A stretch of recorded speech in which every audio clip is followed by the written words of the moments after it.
All right, we're live. Hello, everyone. This is Brett Bohannon from Vortex. He's hailing from the Pacific Northwest. I know this because he's super into skiing out there. I think Mount Hood is that the back? Bachelor. Yeah, Bachelor's in my backyard. That's right. Bachelor's in the backyard. So Brett is often found out on the slopes. I only know this because I met Brett at Prosper a couple of years ago, and he was like, I'm ready to get out of here because the mountain's calling my name. So I'd rather be there than here at this point. I think Brett gets to say that because he's been around the game for a really long time. So if you guys haven't met Brett, which honestly, I'd be pretty surprised if you hadn't heard Brett at this point, because I know Brett shares a lot of really good expertise and knowledge out there in the world on LinkedIn and otherwise, just sharing all the things he's learned on Amazon over the many years he's worked in the business. So Brett, thank you for taking the time today. Really appreciate it, man. I've known you for about, I guess, year and a half, 2 years now, I think, probably, since we met. Yeah, I think it's about a year and a half. I mean, I heard of the Amazon Cowboy prior to that, so I knew of the fame and the myth prior, but got to meet you in person a while back, and really was excited to just have this talk with you today because I think, many different agency owners have come to the game recently in the last couple of years. I think you have seen the game over a much longer period of time. You've seen how it's changed, and you have a very specific approach to what you're doing with Vortex, and we'll get into that a little bit. But Brett, can you just tell me maybe a little bit, like, how'd you get into Amazon in the first place? Like, how did this even come about? Yeah, it's one of my favorite stories. But the Amazon Cowboy thing, it's funny. I was actually thinking about this yesterday. I was like, should I get rid of that name? But I don't know, man. It's a pretty good calling card. Yeah, I know. It came out about because I got into really like Yellowstone, the show, and then I got it all into Cowboys up here in the Pacific. I'm in Central Oregon, so it's kind of cowboy country over here, and I love the country. But it's kind of funny. But anyways, but it made like some things that I specialize in the Amazon space is like the troubleshooting, the catalog stuff, and that is like the Wild West. There's so many crazy things, and it always changes. I just recently posted something on LinkedIn about a bunch of variation theme names being depracted. I can't say that word, but there's 68 of them that I counted on a flat file that are just going away. And then also, just different things within flat files that you see that you don't see every day. If people aren't in them every day, you don't see them. But anyways, it takes a special person, just for everybody listening, to like actually be able to identify changes in flat files for anybody who's dealt one before. So just thank you for sharing that, Brett, because nobody actually wants to open a flat file and like figure it out, honestly. So tell us a little bit, like, how'd you get into the Amazon space? Yeah, so I got into the Amazon space 2016, mid 2016, so coming on about 10 years. I started in the restaurants. I've been in the restaurant industry for a long time, was in the restaurant industry, had two paths. It's like you can go in the restaurant industry, you either like go and you open up your own with a group of investors, friends or whatnot, or you go off into the other direction. And I had an opportunity to go off kind of similar into the restaurant industry, but it was more for, I'll try to make this short, but it was more for lamb meat, actually. Oh, interesting. So selling lamb meat to restaurants and to retailers through distributors and all that good stuff. It was a great experience. Was in that for about almost 5 years. And so after that, I went into rug sales. And I had, selling rugs. The onion starts to peel back. I see. Yeah, okay. so Interesting. selling rugs for Mohawk, which is a Fortune 500 company and whatnot, for their care stand division. So if there's any rug connoisseurs out there, people know the care stand name. But I had a large territory at that job, and we were just about to have our second child, and I was gone about 3 to 4 days a week, like out of the house, gone traveling, and just got sick and tired of it. So during that phase, we played around with a lot of things that we can do on the side and whatnot. And I'll keep it short again, but we landed on, procuring some products out of China and selling it on Amazon. My wife had a friend who just got in a relationship with a guy who was doing it on eBay back in the college days, and Amazon too, really early stage. And they said one thing to us, and it was like, hey, if it doesn't work out, like just sell it for cost and move on. And that like lit a light bulb. And so while I was traveling for that job, I basically just researched the crap out of selling on Amazon and how to do it. We'd wake up at like 4:30 in the morning and just get it done. And that's how it started. So started selling on Amazon. I call it pre-review gate.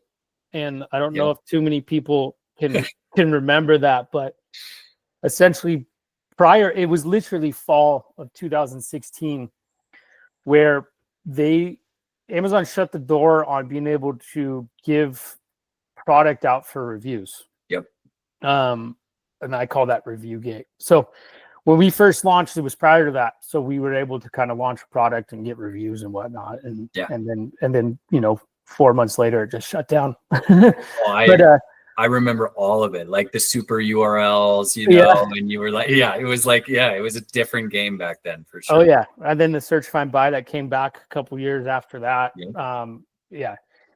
It's crazy. But so we did that, and then fast forward 2 years, competition came about, and I was like, okay, I've got another fork in the road. I can get investors, get a warehouse, and kind of go crazy. Because prior to then, we was just kind of, out of our house, and we'd have our supplier send us the product and we send it into Amazon. So we were doing like 30K a month, on holidays, 50, 60, 70K a month, but pretty decent.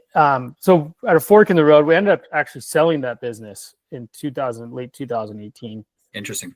And then I would do a lot of different things, but it was cool to sell. But a lot of learning there. And then after we sold, there's a guy named Ryan Mulvaney who I went to high school with. And so he's been in the Amazon game longer than I have. He's one of the OGs as well. Sorry to name drop, but I basically pinged him. I was like, hey dude, here I am. It's a small world in that, like, for those folks that have been around that long, honestly. There's a couple names that probably everybody recognizes. So I pinged him and I was like, hey, like, this is what happened. He's like, dude, you have a skill that not too many people do. Not too many people have. You should leverage that.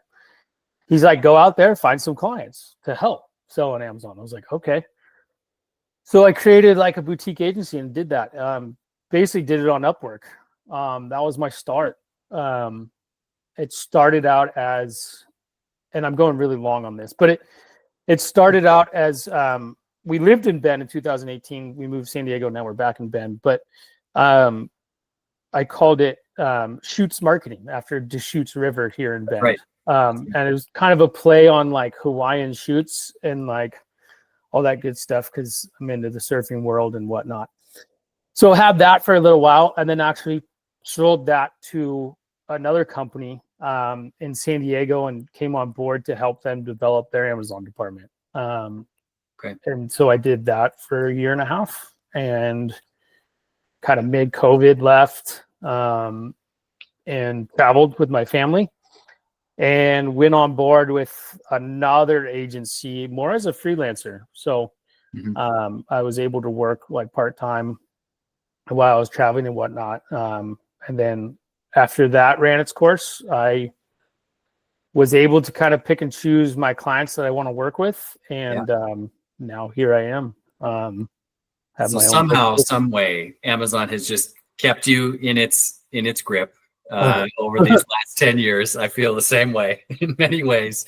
And now you're back kind of in this iteration, which is Vortex is the name of your agency, correct? Yep. Yeah. And I have a hard time calling it an agency because it's just me. Right. But it's a fun thing because when people ask about it, I call it more consulting, but it technically is an agency. I have a book of clients, and they're good clients. And I've come to the place now that I'm able to work with really cool people and really cool brands. Some of them I've worked with for 5+ years, and some of them are newer. And all throughout that journey, I've tried on so many different things. Like I've helped teams within like companies, like learn about Amazon, what to do, all the different steps. I've helped small brands launch. I've helped big brands launch. A lot of people were for business my way, and I'm kind of like, I have the ability to be flexible and be like, hey, this is what I think you need. Like, you're probably told by everyone else that you need XYZ, but you really just need this right now. I've been around agencies for so long. I've been in an agency. I've seen how some of them work. I'm not saying all of them work a certain way. But what I'm referring to is that, one account executive might have like 15, 20 clients.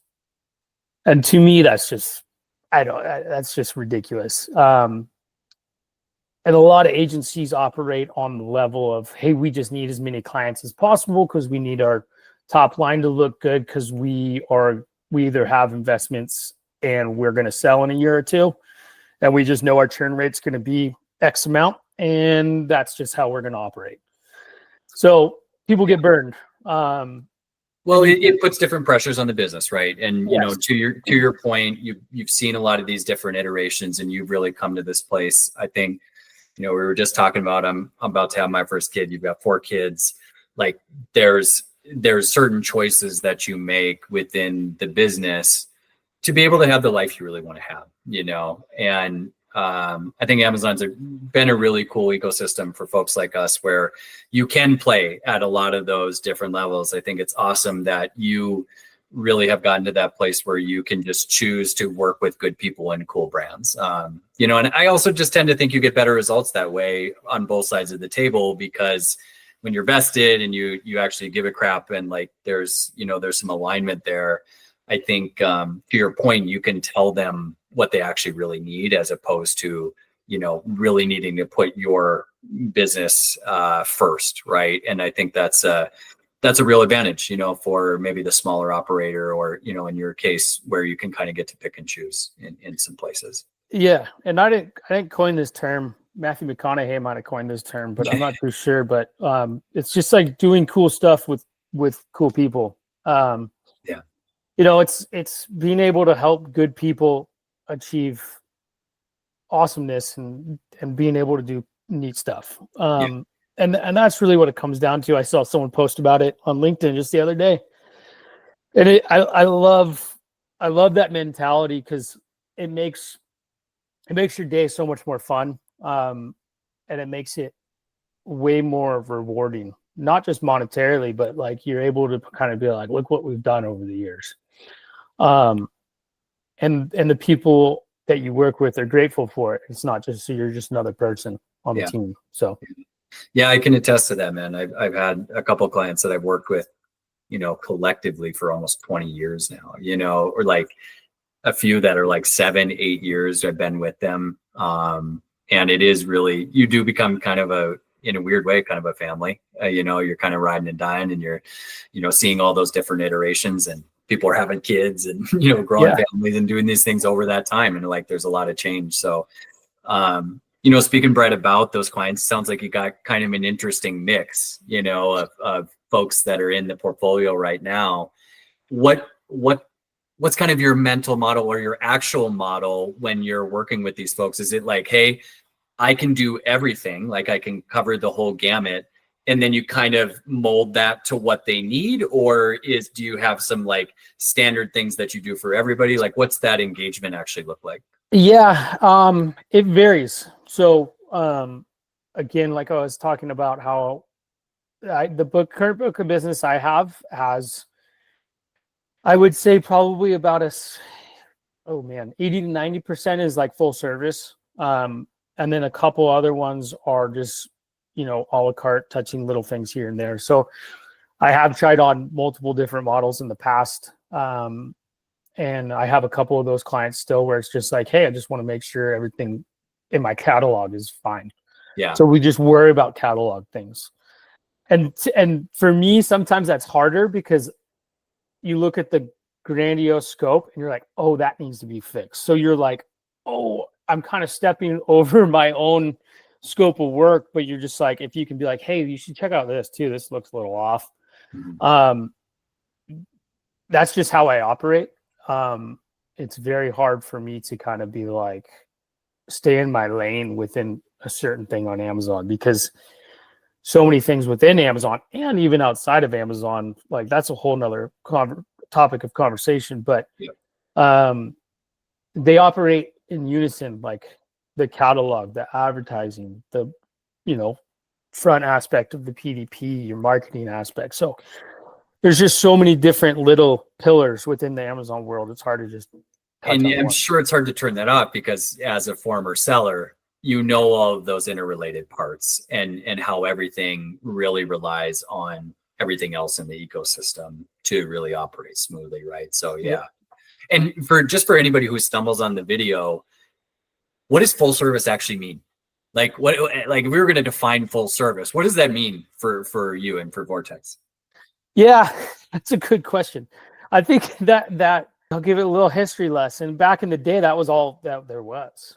It was all full service. You wanted to sell on Amazon, whoever was helping you was doing everything for it. And nobody knew what to do. If you were a brand just entering for the first time, there was like, I mean, that's why we hired you, right? Is to like figure this out, thing.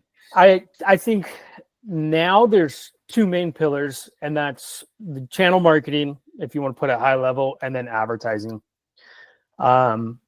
Those are segmented more nowadays, but they work in unison. So full service is just that. Everything basically in the back end of Seller Central. Catalog, your marketing, your imagery, your SEO copy, advertising, strategy planning. How about inventory planning? Yeah, that would entail full service. It depends on what brand I'm working with. Okay. So there's a couple brands that I have that are rather large, and they have their own internal teams to do inventory for that purpose, because they work within a certain inventory software, most likely NetSuite and all that kind of good stuff. So it needs to be intertwined. I currently work with a brand who had to bring someone on to help with that because it just grew and grew and grew, and they needed someone else. And as we know, Amazon doesn't go unless you've got inventory in stock, right? So this that's the number one thing. Right.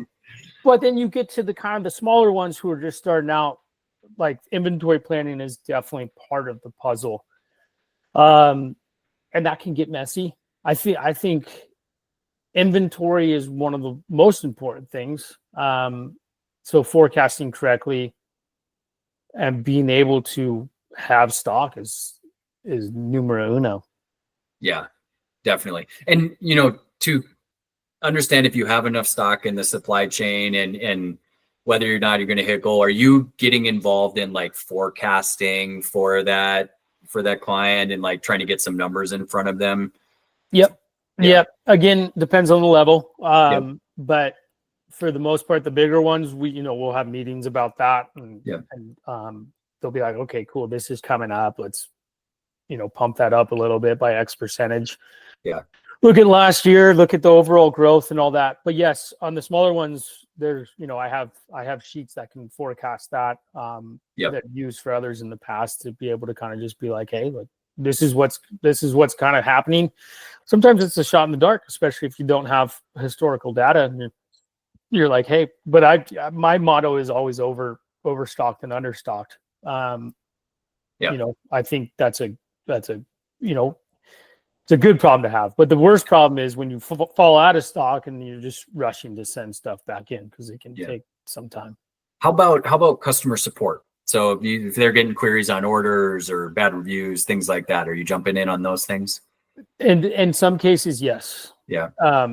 So again, I tier it based on the larger ones. The larger ones obviously have a department for that. That's usually taken by that team. The more medium, smaller ones, it's kind of encompassed. For sure. Yeah, for sure. And if you don't mind sharing, Brett, like how do you typically contract with clients? Are you doing like a fixed fee, a percent, some kind of variable model? Like how are you engaging with them? Yeah, that varies. It's usually a fixed, but it depends on a client's need. So if a client's needs like, hey, I don't have that much budget right now, and you see that a lot because they're starting off, maybe they don't have funding, they're funding it themselves. Or the channel has to support itself. Yeah, correct. So it's like, hey, we have a runway of 3 to 6 months. Let's try to get as much as we can. Yeah. Obviously forecasting is forecasting. So you can't, things happen along the way, but totally. But my model, it very depends. I like to put skin in the game where it's necessary. So, if someone's starting out, it's good to get a percentage of those sales because it's just like, hey, like the better the brand does on Amazon, the better I do. So I want to, put my feet in the water more. Totally. And, as you're kind of covering all these different things, you said it's just you, in the business right now. Do you have like any outsourced folks that are helping with different things? Like, do you ebb and flow scale in other ways? Like what's kind of the team makeup look like? Yeah, very rarely. I've used some people in the past, kind of alluded to what I like to do. I like to have my lifestyle and do the things I want to do. So having, to be completely honest, having no team is great. Yep. I think my tenure in Amazon, I've been able to, you should see my Notion database. It's crazy. But I've been able to kind of look at things and look at instances that occur and be like, okay, I know the path that needs to happen in order to fix that. The SOP on the fix, right? Yeah. I've got tons of SOPs. Now they're all up in here because I don't need to access them. I leverage software when I can. I use MixShift quite a bit. And I think over leveraging software can kind of hurt sometimes. Because I'm interested. Yeah, I'm curious about this. Actually, I have some thoughts on this as well. Yeah, since we've talked and since I've kind of gone on MixShift, I've realized that people, and I'm going to go off on a tangent here, people have gotten too lazy and they rely on software too much. Lately, I've been able to create quick SOPs and quick workflows that leverage multiple pieces that people will be like, oh, this is taking too long, but it's actually easier, faster, and cheaper in the long haul. And you're actually looking at numbers rather than clicking a button. So I've gotten to that and I've thought about that over the past about 6 months, is that I think people are over relying on software. This is super interesting because I kind of have a similar thought in the sense that, and obviously like we built software, right? So we're really like sensitive to these things. Well, how do you make it useful? But to your point, I think I bet you would agree with me on this, Brett, is like sometimes fixing the problem yourself or continuing to kind of pull levers manually keeps you closer to the source, right? So sometimes when we're using software as an abstracted layer away from the thing, we get disconnected from actually going in Seller Central and seeing what's actually going on, and understanding what's happening there. Yeah, 100%. That's how I've been able to kind of have all this. Oh, I see that problem. I'm going to triage it. I know exactly what to do because I go in there continuously. Like I'm in the weeds, but I'm in the weeds the way I like it because I can operate things pretty efficiently. Yeah. And another layer of efficiency is I've like ChatGPT. Crazy. I've created chats that help me, that basically like I can give it whatever it needs to know. I input whatever I need to help out with, and it pops out whatever. That's amazing. Yeah, that's a great example of like leveraging specific knowledge with like an LLM to create a unique tool. And I think that's something we're thinking about a lot. Just to drive the point home too, one of our big bets is kind of like as automation and machine learning becomes a bigger part of actually like what happens on Amazon. For example, if Amazon's going to take away listing content from us, and start to automate some of those fields. And we're going to get into this because I know you're working on a tool right now that's kind of interesting in this realm as well. But what we need to be able to do as the consultant or the brand owner or the agency is be able to say, hey, we know something changed.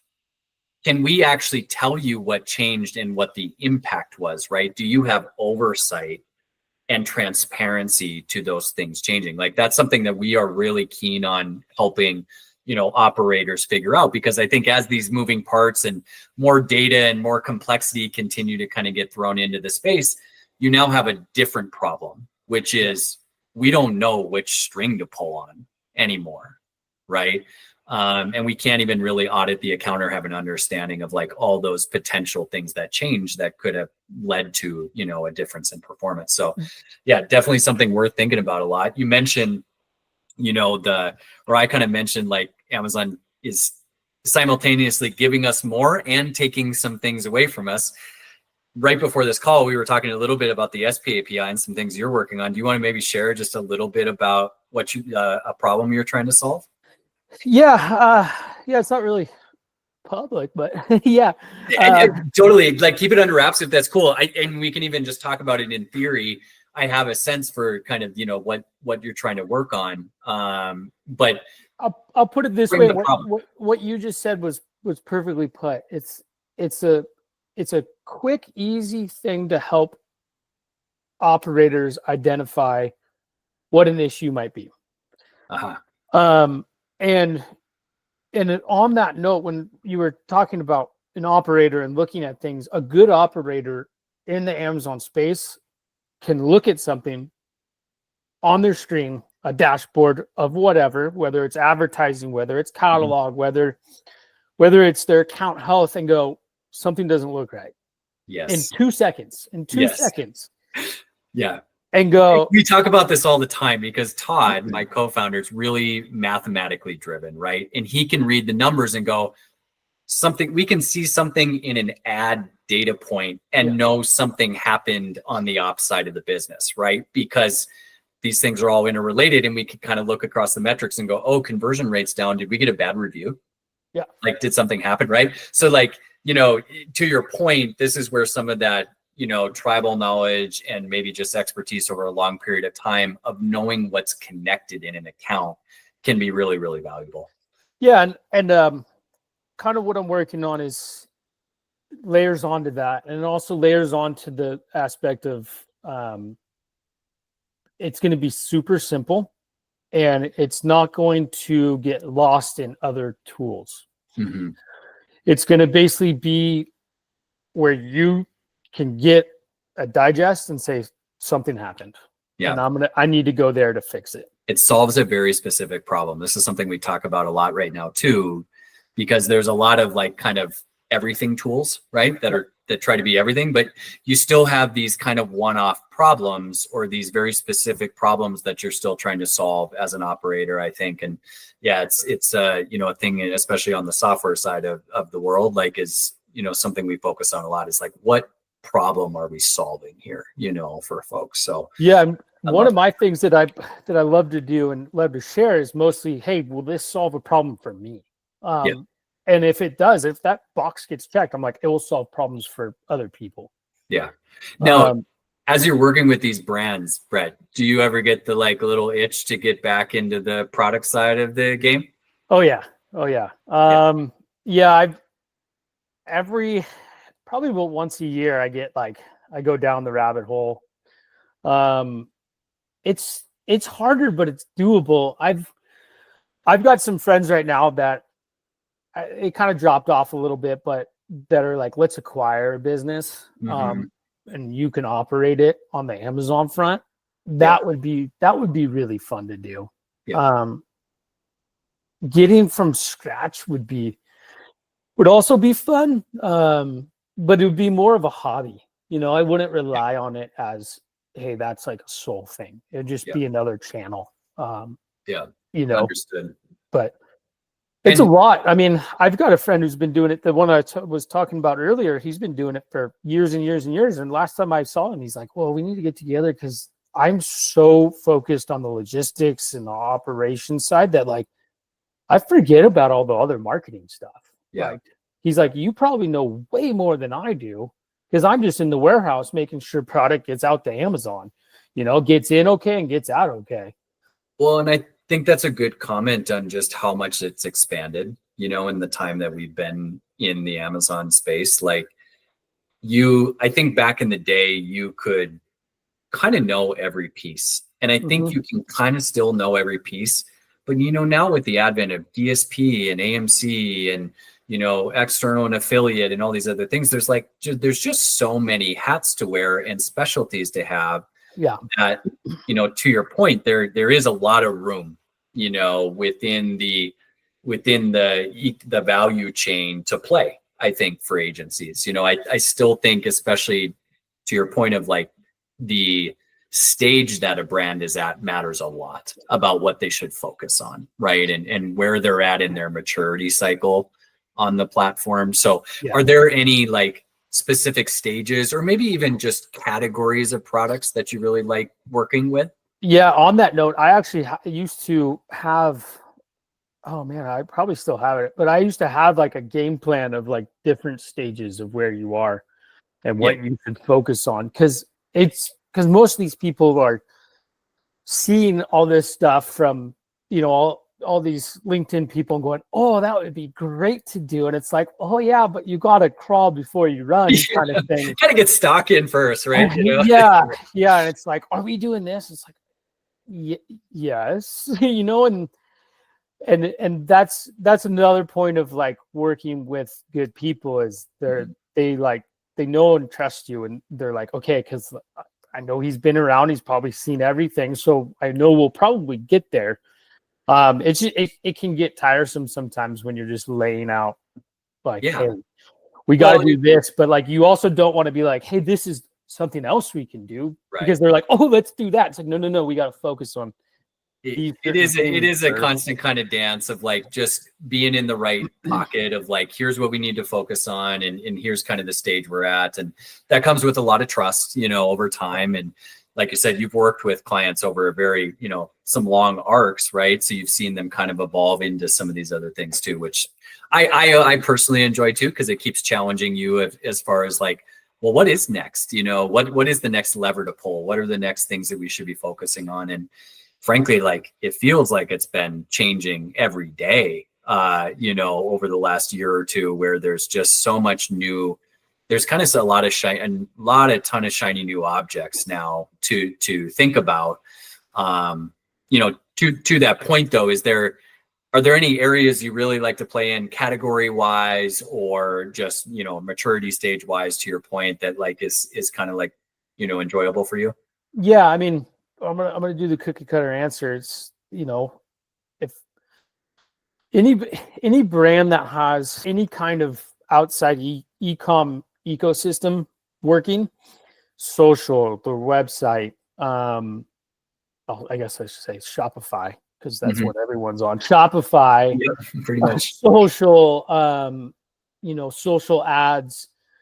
Those ones obviously are a lot easier to work on, and they're more fun because you can play on strategy a little bit more. You're gonna have traffic coming in from other sources, and you can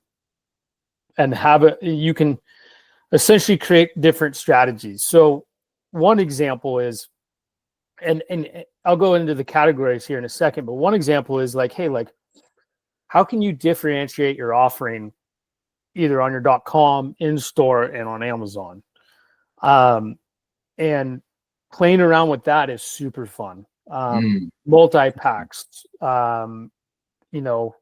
cross-targeting bundles, bundles with other products. So if you have a really high brand value and 80% is coming from one SKU, but they love your brand, like why not introduce them to the other SKUs? How do we increase the basket size? How do we introduce them into, some of our other products that are complementary? Yeah, exactly. Like one brand I've worked with for years, they, it was a single offering SKU. for a while. And then we introduced 2-packs, 3-packs, different bundles that all work together. And man, they're on the road to almost doing 2 million a month. And when I started working on them, they were 500,000 a month, maybe. Pretty cool. So it allows that opportunity to really grow. And then, but also at the same time, brand new ones are super fun too. If there's like, take the keys and run with it. And then you can kind of be like, all right, cool. Here's all these things we can do. Yeah. And if there was unlimited funding, oh man, that's just game on. Which is never the case. It's just never the case. But, yeah. But it allows you to kind of be like, hey, here's this cool strategy that involves. I used to layer it this way, and I still have it probably in my Notion: inside Amazon strategies, outside Amazon strategies. Now, some of the outside Amazon strategies are old and probably aren't allowed anymore because they kind of skirt that line. But you can still do those in the right way to draw in traffic and to, do everything right. Like sending people to landing pages and collecting emails and things like that. Correct. Yeah. And you just, and it's just like every other marketing funnel. You have to make sure it's viable and people are going to not bounce as much, have metrics set up. So if you need to change something, you change something, And it sounds, Brett, do you get involved in the off Amazon stuff a little bit in consulting for the brands too? Like how far do you get into that? I do. Yeah, and I can. I used to more. I really enjoy that stuff. It's super fun to me. Like I've built out Shopify landing pages and, put the attribution, even the link in and all that good stuff. Some of you talked about shiny syndrome. What I love is when the old stuff becomes new again. Totally. Kind of like the baggy jeans right now. Like got a pair myself, actually. Yeah, I absolutely love when I'm like, oh, I did that strategy like totally 4 years ago. Totally. It's like, oh, cool.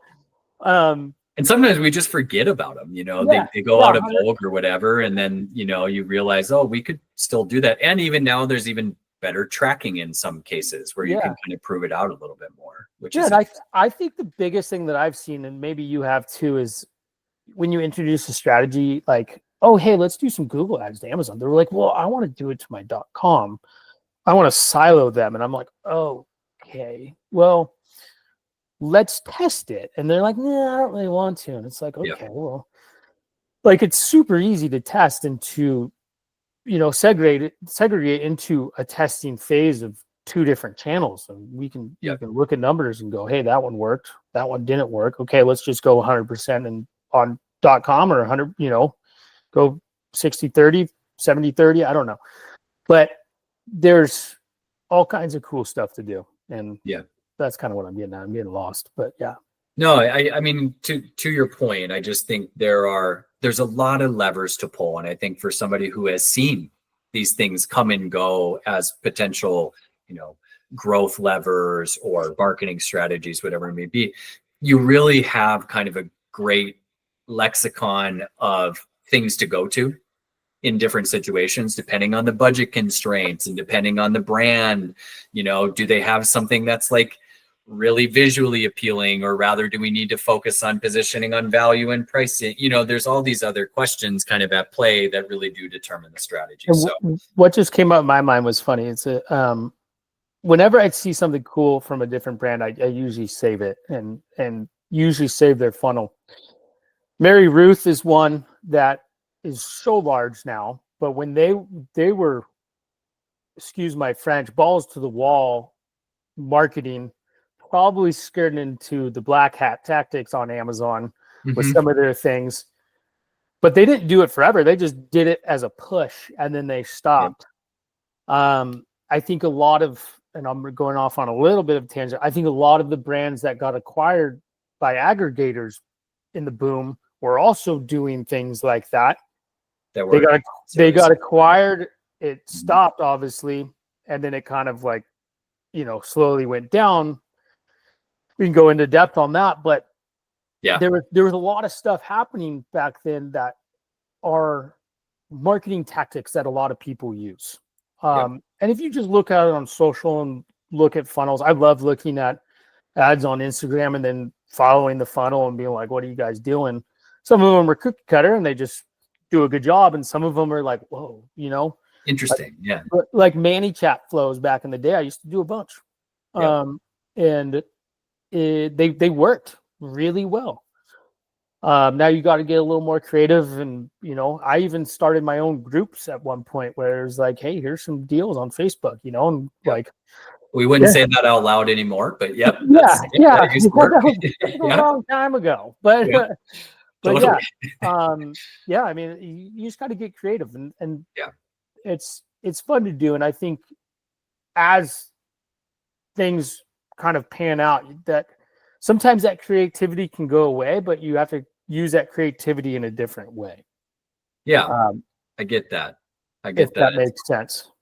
And just to shift gears a little bit, Brett, obviously being in the business we're in, and we're working with the data and the analytics all the time. And, you mentioned kind of still staying close to the problem. Like, what has really helped, over the last year or two, you just kind of continue to grow and scale your agency? I know you're not trying to, I don't want to speak for you, but I know you're not trying to necessarily get acquired. You're not trying to get to a certain, revenue line. You're trying to work with great brands, right? So for you, what does like scale and efficiency look like? Like, what tools do you use? What are you doing that's really efficient that maybe some other agency operators, if they land on this, they'd be like, oh, that's interesting. Like, what has kind of caught your attention? Yeah. And I would never say never that I wouldn't be acquired. I don't know if there's a market out there for someone like me. Like, I think of like insurance agents. Well, you do kind of have a track record of selling businesses. So maybe I'm speaking out of turn a little bit. But I mean, actually, before we get on to the other stuff, is that something you'd be interested in? Like, are you, if the situation was right, like where do the stars align on that? Yeah, I've toyed around with the idea. I just don't know what it would look like. My thing is like, I'm more like an insurance agent that has a book of business. I don't have, I'm not like an agency that has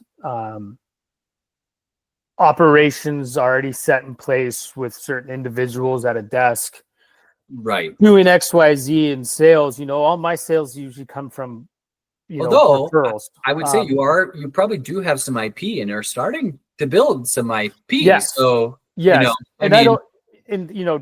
like off the top of my head, I don't know if that will be separated or not. So we'll see. Sure. But I don't know where it's going to go. I would love to. I'd love to buy a house outright with cash. That's my goal. American dream. Yeah.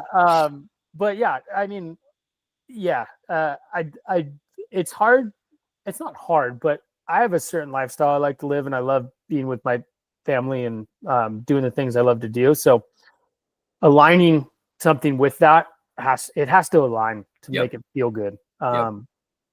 Totally. Yeah, I've pushed on so many other things in the past that I'm just like, oh man, and then it's hurt my family, it's because I'm so focused on that, and I don't want to be there again. And you don't know that really until you've experienced that firsthand, and now you've kind of realigned to what makes sense for you. Totally, I get that. And, yep, exactly. So within the agency, like, what are the things that really kind of help you do your job? What helps you be efficient, scale, keep things running smoothly? What are you really liking? Yeah, I mean, my tech stack, and I'll probably miss a few. MixShift is one. MixShift is one of those dashboards. I'm not just saying that because I'm on the call with you, but it's one of those dashboards I can go in and look at a few reports and be like, oh, something looks wrong. And then kind of go in and analyze it. And that's just part of the deal. I mean, I still run the SQP report weekly. And through your I would like to knock that one out for you for sure. At some point. Yes. No, but I still do it because I like just going in there, and I usually have my main term. That's huge. I think the automatic one will come with MixShift, and it's coming with other tools, and it will all be developed soon, and it's going to get better and better and better. ChatGPT, like I said, I built out a couple chats. when things to make efficiencies happen, like having my brain in a chat, like, or even just Amazon's knowledge rather than having to spend an extra 5 minutes. If I can just put something into a chat and it comes back out with exactly what I need, might need a tweaking or two, but that's huge for me. Well, and I would say the combination of those two things, which are the documentation and the rules of the game, combined with the expertise and the, background and knowledge. Yeah. Right? To your point of building that brain, that's where I've seen real magic happen. Can you give us an example of any like particular problem that's solved for you or that you go to for? Yeah, FDA compliance for supplement brands. Interesting. That's a huge one. So a lot of fine print to go through. Tons of fine print. I didn't develop this tool, but there is a ChatGPT tool. I shared it at Prosper, a whole process to go through that you can use when I was speaking at Prosper that you can use. And basically it does utilize a chat that I did build based off of Amazon's recommendations for bullet points, which I still don't know if they're enforcing it or not, if they're going to, but if they say it, I would abide by it. Yeah, that would be a good strategy. But then it layers on, hey, if you're dealing with a category that is super, it's gotten even worse. You have to be FDA compliant. Like you just pop that in there and it will tell you exactly what's not FDA compliant. And then you can modify it accordingly. And so that is ginormous because you're solving the problem at the root rather than having to go back. And I'll tell you what, that's not fun. Is that one? Have you shared that publicly, Brett? That one in particular? At Prosper, I did. I haven't actually put it out there. I might circle with you on that. We have this concept. We've been building what we call shifts, which are just like free resources that help people solve problems like this.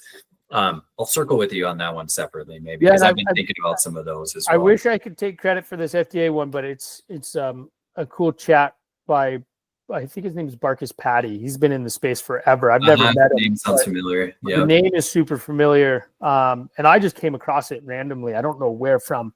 Cool. But it's my tool that I use constantly. Cool. That's a huge one also for compliance issues too. So like drafting emails to Amazon, like chat is ginormous for me. Because I'm a very like boom, get to the point kind of guy, sometimes to a fault where people are like, wow, he's mean. But I'm not. I just would never call you mean. No. but having chat basically like, here are my thoughts. This is how I need you to respond. Can you respond to this certain issue within Amazon that I need to get back to them? Man, that I've seen my success rate just go through the roof. And that's not like something that's secretive. Anyone can do that, but it actually drives a real outcome, which something important you just said is your success rate has gone through the roof, meaning like your successful cases have actually improved. Yeah. As opposed to like nope, I got blocked or I got shut down on a case. Yeah, 100%. That's crazy. Yeah. That's pretty cool. Yeah. And sometimes when I rush it, I'm like, oh man, I rushed that one. I knew it well, and I think just as a kind of conceptual thing, anybody who's used LLMs heavily now realizes that context is everything. Yeah. The more context you can give the thing, the better, right? So the more work you're willing to do up front, the better like output you get. Yeah, almost every time, right? So anyway, Brett, we're coming up on the end of time, man. This has been awesome. I really always appreciate getting a chance to chat with you. And I think, really excited to see the tool that you're working on. We'll circle on that separately to help it get across the line. Before we leave here, is there anything in Amazon right now that really has your attention, or anything you think like is a big bet for Amazon in the next 12 months that you see the direction kind of going? Two things stand out right off the top of my head. Vendor Central looks so eerily similar to Seller Central now. So I'll bring up is it going to combine thing again? And this has been happening for 5+ years. Okay. But, or are they going to get rid of Vendor Central? I don't know. I wouldn't mind them getting rid of some retail contributions that exist out there. Yes, the retail contributions of Vendor Central are absolute baloney. Yeah. I've been kind of quiet on the socials because I've just been kind of head down building out stuff and whatnot. But I reposted just a couple days ago. I don't know when this will come out, but the flat file thing that we kind of talked about, going through it, there's quite a bit of changes. So that can affect listings quite a bit, especially if you don't have a pulse on it. Category changes could occur, and your variations could just absolutely go bonkers. A lot of people that come to me for variation help or catalog help, a lot of them are like, this variation's messed up. I go into the flat file and I realize that their variation theme is no longer valid. Right. And I don't know when that occurred, but just simply switching it over to a valid variation theme solves it. Yeah. So I have this theory that, well, one, I don't think it's even a theory. I think it's just a observation that as we go to Rufus and Cosmo and, there's more of the AI generated type of content, the metadata fields have to get consolidated so they have an even basis for surfacing product, right? So there's a little bit of a consolidation and even desegregation of metadata fields into like specifics in the other way that's happening. The other thing I've kind of noticed is, strangely, in advertising, I've seen some very odd like suggested targets and things, which makes me a little suspicious that some metadata is not properly mapped or not properly filled out in the back end. So good tip, I think, for people is maybe think about doing an audit of the back end fields, pull a category listings report, pull a flat file, see how they line up, and have a close eye maybe on the back ends. And to parlay on that real quick, there could be some attributes that are required that might not be filled in. So just go through it. Because that right there is a telltale sign of like, oh, they want this now. Yeah. And that's big. So I just did one, I think this morning, that I submitted, and totally fine in the past, but now it's like, oh, now you need this one. It's missing. It's like, oh, okay. Yeah. It's a feedback loop. That's all. And really hard to know, which not to spoil anything. I kind of wondering that's probably maybe a problem you're trying to solve right now, which is what I would guess. So, really cool, Brett. Well, thank you, man. Thank you for the extra couple minutes here. I always really appreciate chatting with you. And hopefully we'll see each other here out in the conference scene somewhere at some point. Yeah, possibly. I don't know how much I'll be getting out here in the next couple months, but I'm just playing with the idea to try to get a group and just go have fun and talk Amazon. That does sound fun. That does sound fun. Like go snowboarding or something. Keep us posted. We'd be in. Yeah. All right, man. Thank you so much, Brad. Have a good rest of the day. Appreciate you. And we'll follow up on this very soon. Sounds good. See you soon. Thank you. Take care. Bye.